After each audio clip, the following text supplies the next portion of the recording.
Eknath Shinde BJP से नाराज हो गए हैं। यही वजह रही कि वो दिल्ली में हुई बैठक में भी शामिल नहीं हुए। हालांकि कुछ लोगों का ये भी कहना है कि शिंदे को बुलाया ही नहीं गया था। खैर, अब किसके दावे में कितनी सच्चाई है ये बता पाना तो फिलहाल मुश्किल है, लेकिन एक बात जरूर साफ हो गई है कि एनडीए के अंदर खींचतान अभी भी खत्म नहीं हुई है और खासकर शिंदे खिसियाए हुए हैं, क्योंकि बीजेपी लगातार शिंदे का कद घटा रही है और अजीत पवार का कद बढ़ा रही है, जिससे शिंदे का गुस्सा अब बढ़ता जा रहा है। और ऐसे में अब सभी की निगाहें महाराष्ट्र की राजनीति पर टिक गई हैं, क्योंकि दावा किया जा रहा है कि शिंदे अब जल्दी ही कोई बड़ा फैसला ले सकते हैं। तो आखिर क्यों फूट पड़ा शिंदे का गुस्सा, क्यों शिंदे का कद घटाने में लगी बीजेपी, इसी पर हम अपनी स्पेशल रिपोर्ट में करेंगे चर्चा। नमस्कार, मैं हूं अंशिता। महाराष्ट्र में मंत्रियों की संख्या के साथ मंत्रालयों को लेकर जो पेच फंसा हुआ है, वो शपथ ग्रहण के एक सप्ताह भर बाद भी सुलझता नहीं दिख रहा है। एक तरफ एकनाथ शिंदे और अजीत पवार गृह और वित्त मंत्रालय को लेकर अड़े हुए हैं, तो वहीं बीजेपी आलाकमान के जो एक्शन है वो बता रहे हैं कि उनका झुकाव इस बार साफ साफ अजीत पवार की तरफ है।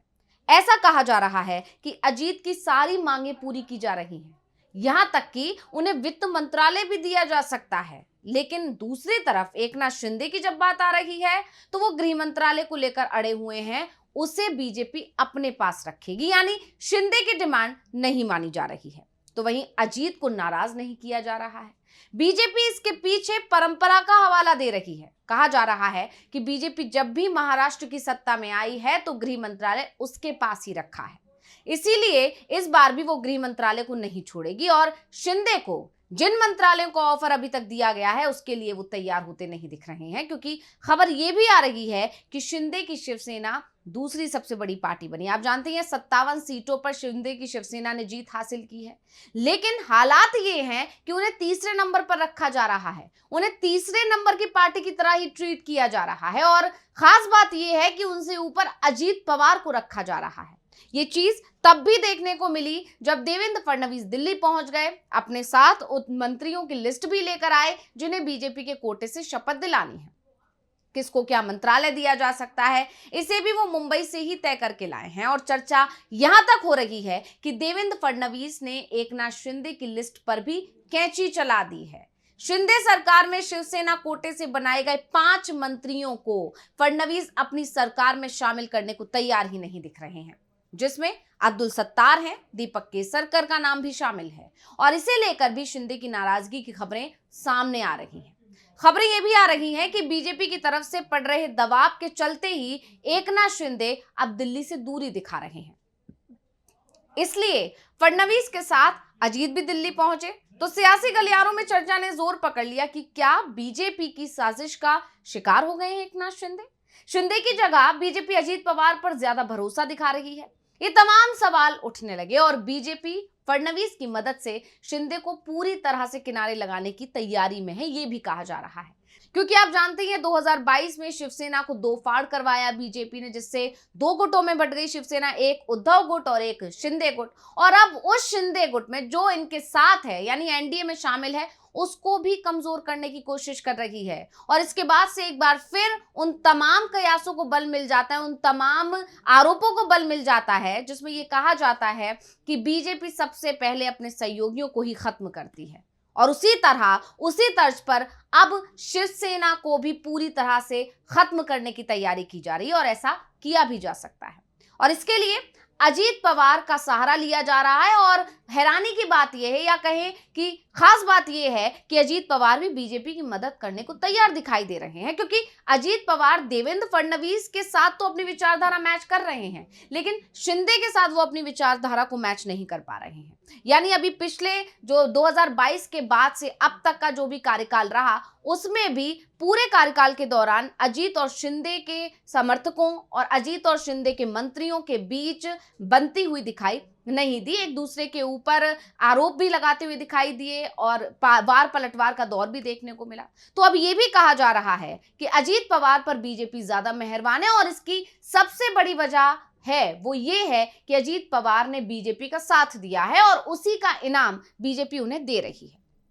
दावा यह भी किया जा रहा है कि अजीत पवार की पसंद के तीनों मंत्रालय उन्हें दिए जाने पर बात बन गई है।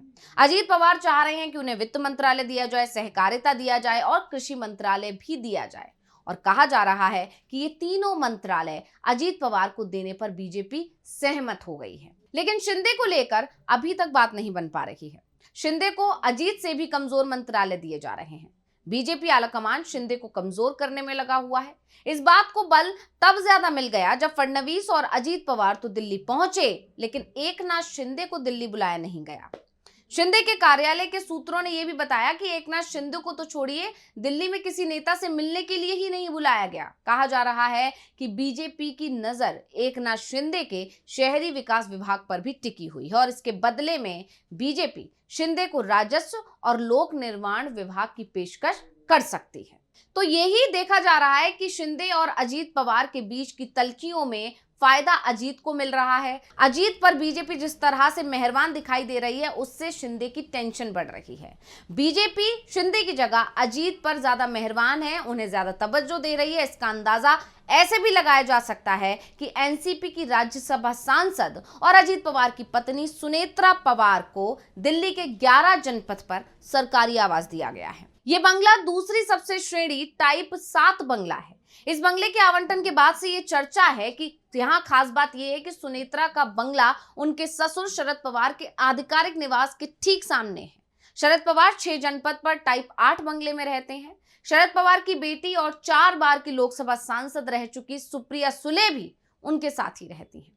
तो ये बंगला जब से आवंटित हुआ है तब से चर्चाओं ने जोर पकड़ लिया है। सुनेत्रा पवार को लुटियंस दिल्ली में बहुप्रतीक्षित टाइप 7 बंगला आवंटित किया जाना चर्चित इसलिए है क्योंकि ये बड़ी बात माना जा रहा है। सुनेत्रा पहली बार सांसद बनी है और अगर नियमों की बात की जाए तो नियमों के मुताबिक दूसरी सबसे बड़ी श्रेणी के आवास की हकदार वो नहीं है।